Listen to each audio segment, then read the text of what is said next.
Hello दोस्तों, mystery girl channel में आपका स्वागत है।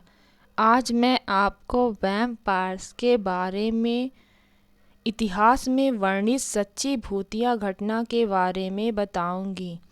दुनिया में कुछ ऐसी प्रजातियां हैं जिन्हें ना तो वास्तविक कहा जा सकता और ना ही काल्पनिक।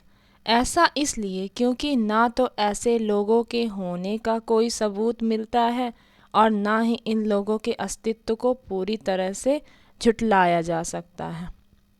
यह लोग इतने मिस्टीरियस होते हैं कि इनके बारे में संपूर्ण ज्ञान किसी के पास नहीं होता।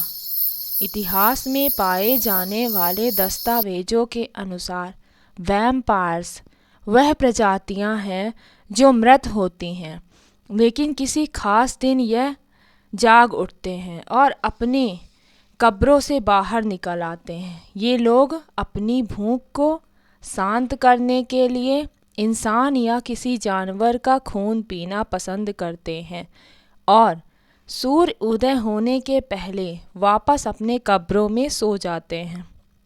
सन 1725 में लोया सर्बिया नाम की जगह पर एक किसान रहता था जिसका नाम पीटर था। उसकी किसी कारणवश मौत हो गई, लेकिन पीटर के मौत के कुछ ही दिनों के बाद कुछ ऐसा घटित हुआ जिसे देखकर लोगों के रोंगटे खड़े हो गए।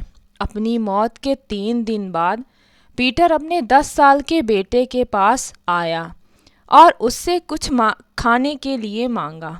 उसके बेटे ने पीटर को खाना दे दिया और पीटर वहाँ से चला गया। लेकिन अगले दिन पीटर फिर से अपने बेटे के पास आया, खाना मांगने लगा, लेकिन इस बार उसके बेटे ने खाना देने से इनकार कर दिया।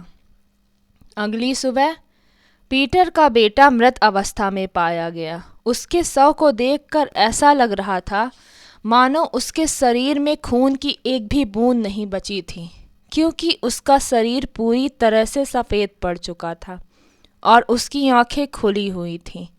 उसके शव में सबसे ज़्यादा विचित्र बात यह थी कि उसकी गर्दन का दाहिना हिस्सा पूरी तरह से घायल था।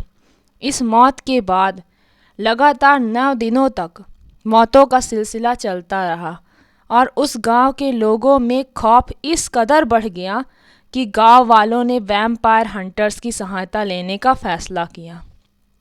इन वैम्पायर हंटर्स ने जब सभी मौतों और उन सभी 10 लोगों के बॉडीज़ की जांच की तो पाया कि सभी मौतों के पीछे किसी वैम्पायर का हाथ है।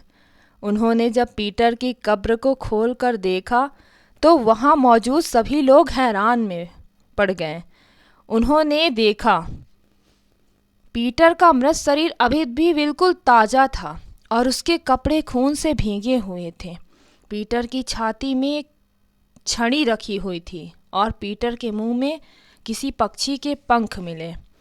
पीटर के लाश को उसके कब्र से निकालकर आग में जला दिया गया और उसकी राख को पास के एक चर्च के सामने दफना दिया गया ताकि पीटर फिर से ना जाग जाए। इसके बाद पीटर को दोबारा कभी नहीं देखा गया, लेकिन पीटर की छाती में वह छड़ी और मुंह में पक्षी का पंख कहाँ से आया, इसे कोई नहीं सुलझा पाया।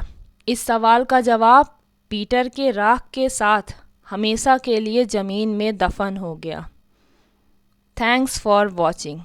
Please like and subscribe my channel. Thank you so much.